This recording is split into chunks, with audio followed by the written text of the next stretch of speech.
will stay where you are. You will not move. We have some preparations to make, and then... Then something very odd happened. Half of Dr. Marlowe came alive. His right side first. His right eye lighting up while his left eye stayed dead. His right hand twitching while his left hand remained stiff. Half of him came alive. Only half.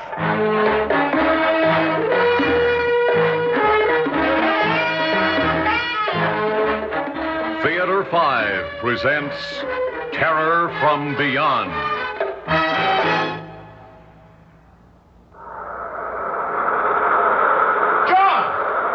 John Parker!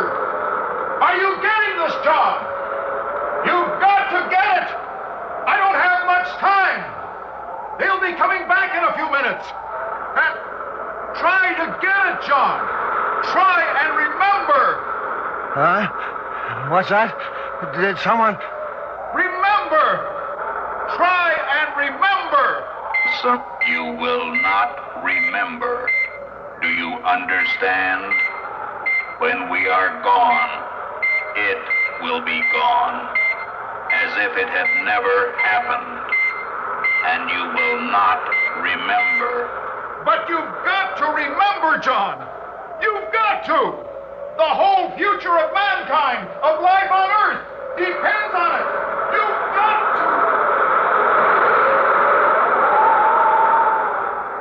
I sat up in bed, listening. The surf was pounding at the foot of the cliff, but that was all. Had I really heard something or just imagined it? I didn't know. All I knew was I was in a cold sweat. But that wasn't surprising after what had happened, the deaths and... Deaths? But they'd been accidents. Maybe if I went back over it from the beginning... That's right, John! Start back at the beginning! Then maybe you'll remember! And you've got to! You've got to! When was the beginning? When I arrived at the base, I suppose. Went to the administration building for that first briefing session with Dr. Marlowe and Roy. Oh, it's good to see you again, John. It's good to see you, Doctor. Great to have you aboard, John. Did you mind our doing this, pulling strings to have you assigned up here for a while? Are you kidding? You said it was something interesting. We think it is. As interesting and important as any space work that's being done anywhere today. I know. We'll be putting a man on the moon in a few years, but if we're to go on from there, one of the things we should know is what we're likely to find. In other words, whether there's intelligent life anywhere in the solar system. Mm-hmm. That's why I hated leaving the old project. You haven't. This is still part of the old project. Remember what our problem was on Vango? Of course.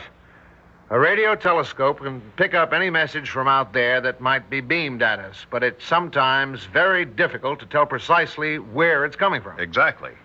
Well, we're using a technique here that'll take care of that.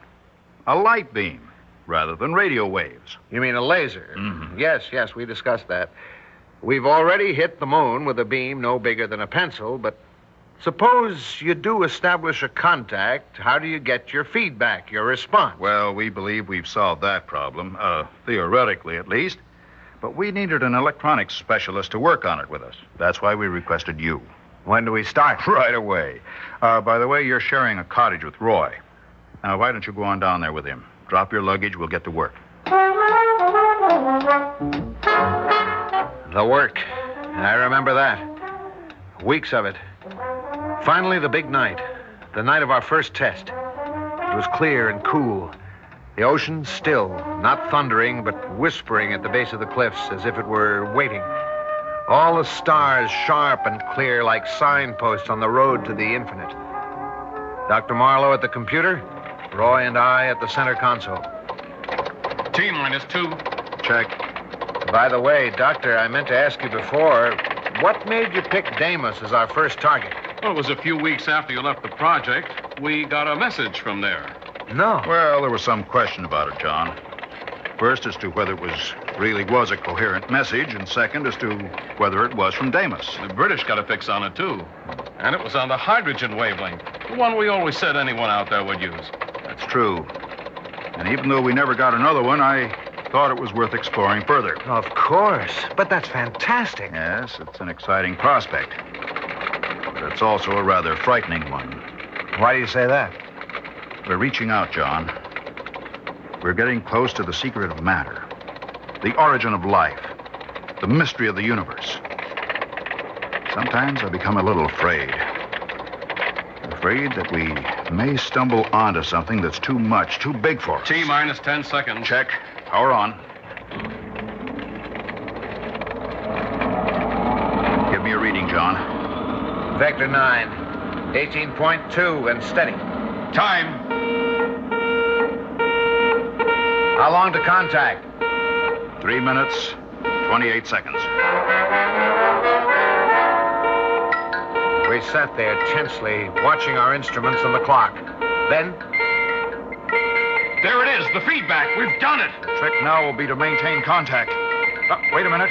What's that? it sounds like a pattern. Listen, even numbers. Now odd numbers. Great Scott, do you think we've got something? Follow it. Follow it. Start with an even series.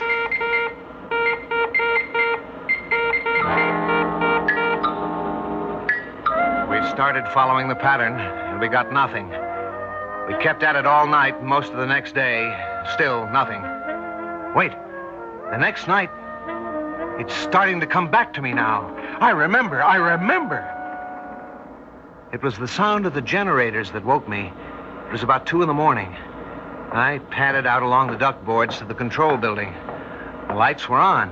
I went in. And there was Dr. Marlowe. He was sitting at the control panel, and he was strange. His eyes were open, but he didn't seem to see me.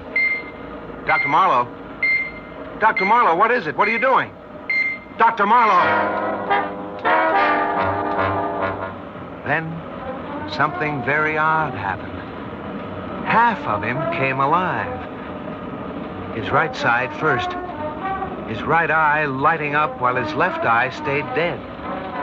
His right hand twitched while his left one remained stiff. And then?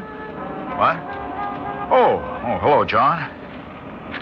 Is anything the matter, Doctor? Oh, why should anything? Hey, what am I doing here? Doctor, have you ever walked in your sleep before? Oh, not that I know of. Of course, I haven't been sleeping too well lately. Rather disturbing dreams, but... John, did you change this beam frequency? No, Doctor. You must have done it in your sleep. Shall I switch it back? No. Cut the power, but leave it. I'd like to look at it again in the morning. Do some thinking about it. Somehow, neither of us mentioned it the next day. We just went on with our work, collecting data, trying for another contact, if it had been a contact. And that night, yes, it was that night that we discovered what it meant. The generators woke me again. I looked at my watch. It was almost 3 o'clock, and for some reason, I was terrified. The door of Roy's room was open. As I went by, I saw that his bed was empty. Then I was walking along the duct boards to the control building. The lights were on again. I looked in through the window. Dr. Marlowe was at the panel as he'd been the night before, with that same dead look on his face. And Roy was standing in front of him, talking to him. I could hear him through the window. Dr. Marlowe. Dr. Marlowe, what is it? Is anything wrong? He's asleep. Walking in his sleep. Better get John. He started toward the door.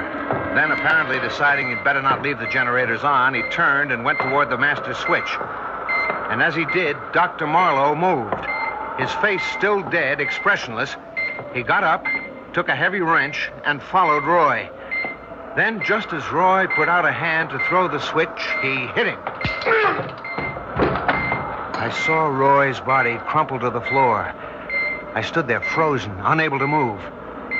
Dr. Marlowe looked down at him for a moment with no sign of emotion on his face. Then, like a zombie, he went over to the workbench again, picked up an odd assortment of tools, and returned to Roy's body. He bent over him, looking at him as if he were a laboratory specimen.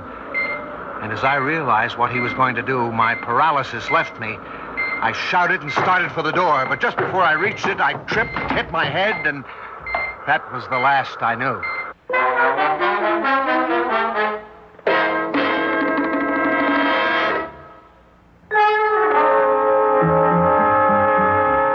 I'm not sure how long I was out, but when I came to, I was lying in front of the door and a dark shape was bending over me. John, what happened? Keep away from me. Don't touch me. I saw what you did in there. And where? When? Just now in the control room to Roy. What do you mean? I just came up here from my cottage. I had a bad dream, came out to get some air, and I found you lying here. But I tell you, I saw you and... And what? I must have imagined it, dreamed it, because I thought I saw you kill him.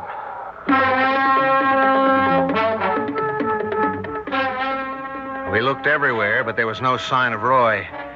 Then we hurried back to the control building and searched it again. He's not here either, John. No. Must be in my mind. Of course, if it had really happened, there'd be something, if not his body, at least his blood. Where, John? Where would it be? Right here in front of the master switch. But there's nothing. No. Except that the floor is wet. Looks as if it's been scrubbed. Hey, you're right. John, did you change the beam frequency this way? No, Doctor. You must have done it just the way you did last night. Last night? You mean something happened last night, too? You don't remember? No. Tell me what you thought you saw happen tonight, whether you believe it or not. Well, you were sitting at the control panel with your eyes open, but as if you were asleep. Yes? The generators were on, and the beam frequency was set the way it is now. Roy was speaking to you, but you didn't answer him. Then when he started to cut the power, you picked up a wrench and hit him. I hit Roy? But that's not the worst of it. After that, you picked up some tools and bent over him as if... Well, as if he were a laboratory animal. Telling you about it now, I know the whole thing's mad. It's impossible. I wonder. You mean it could have happened some way? Without your knowing it? In the old project, and in this one. We've been listening for messages from out of space, trying to determine whether intelligent life exists anywhere in our galaxy. John, if it did exist, what form would it take? Well, it wouldn't necessarily look like us with 2 arms and legs. Exactly. And suppose it existed in a totally different form. In the form of electrical energy. Electrical energy? Why not? Isn't that the way the brain functions? Giving off electromagnetic waves? And what do we know about Deimos? Suppose living beings existed there, in the form of complex electrical charges, and a channel were suddenly opened between it and the Earth. Our laser beam? You mean they could travel down it, take hold of someone, you, I'm speculating, John. Of course, even if it's true, we don't know if these entities are malevolent, dangerous, or not. When they made you kill Roy? Because he was going to shut off the transmitter, cut off contact with their base. As for the rest, well, they'd be very interested in the human body, particularly the brain. They'd want to examine it, study it. Do you realize what you're suggesting, Doctor? Intelligences from outer space, another world, the taking over of a man's body by forces that we... Yes, John, I know what I'm saying. And while I'm only hypothesizing, I don't really believe it's possible. Do you own a gun? Yes. So happens I do. Well, start carrying it. And if you notice me doing anything strange, don't hesitate. Shoot. And shoot to kill. I didn't go back to sleep that night. And I was convinced that I would never sleep again. Because it would be then that it would be easiest for them to... No, I can't think about it. I won't, even now. I felt a little better in the morning. I went over to have another talk with Dr. Marlowe. But he wasn't at his cottage. He wasn't anywhere on the base. And no one seemed to know where he was. Then I called Colonel Gately at headquarters. No one there knew anything about Dr. Marlowe or Roy. But by that time, something had happened to me. It had all become blurred, like an old nightmare that you know was frightening, but whose details you can't remember. About a week later, the colonel called me and asked me to meet him at the police station in the town nearby. You knew Swanson pretty well, didn't you, Parker? Yes, of course. Some fishermen found a body in their nets this morning. We'd like you to look at it. Oh? All right. Brace yourself. Here. Good Lord. I can't be certain, but I'm fairly sure it's Roy. How did he die? We'll have to wait for the coroner's report, but my guess is that he fell off the cliff. And Dr. Marlowe? Nothing new on him yet, but if they were together, his body may turn up soon, too. He was a better prophet than he knew, because Dr. Marlowe came back that very night. I'd taken something to make me sleep. It was the only way I could sleep, but the sound of the generators woke me. I took my gun, went to the control building. The lights were on. I opened the door, and there was Dr. Marlowe. He was standing near the console, his face thin and drawn, and his eyes blank. And when he spoke, his voice was hardly human, as if someone was speaking through him. It is unfortunate that you awakened, Parker. And even more unfortunate that you came in here. What do you mean, Doctor? Where have you been, and why are you talking so strangely? We have been looking over your planet, studying it and its life. Particularly, you so-called humans. We have found it very interesting. And now, we are ready to go. Go? Go where? What? You said we. Dr. Marlowe, have they... You will stay where you are. You will not move. We have some preparations to make. And then... Her voice, that horrible voice, broke off. And Dr. Marlowe swayed as if he were about to fall.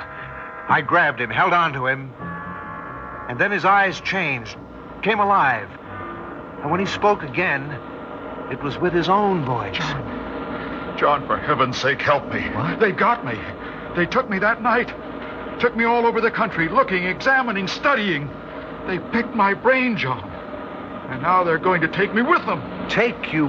Back to where they come from. Not my body. They're not interested in that. But the essential me. And in heaven's name, shoot, John. Shoot me! And now, we are ready. Look here, at his eyes. Look closely. Yes, like that. As your friend told you, we are taking him with us. But you will not remember what has happened.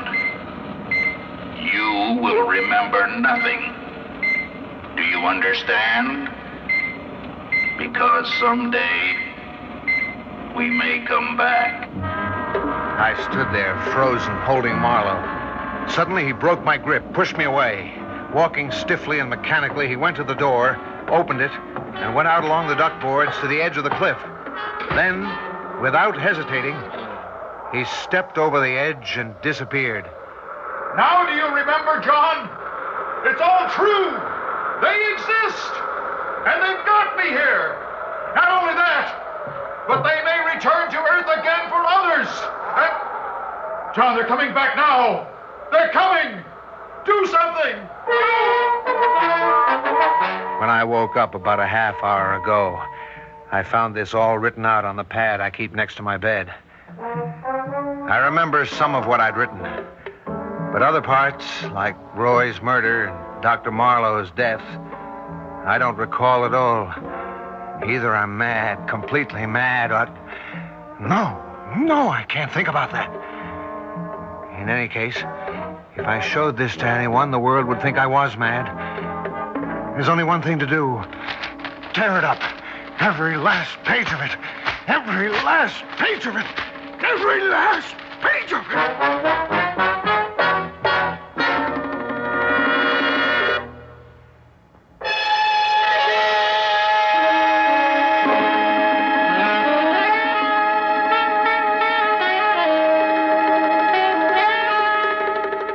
Theater 5 has presented Terror from Beyond, written by Robert Newman and directed by Warren Somerville.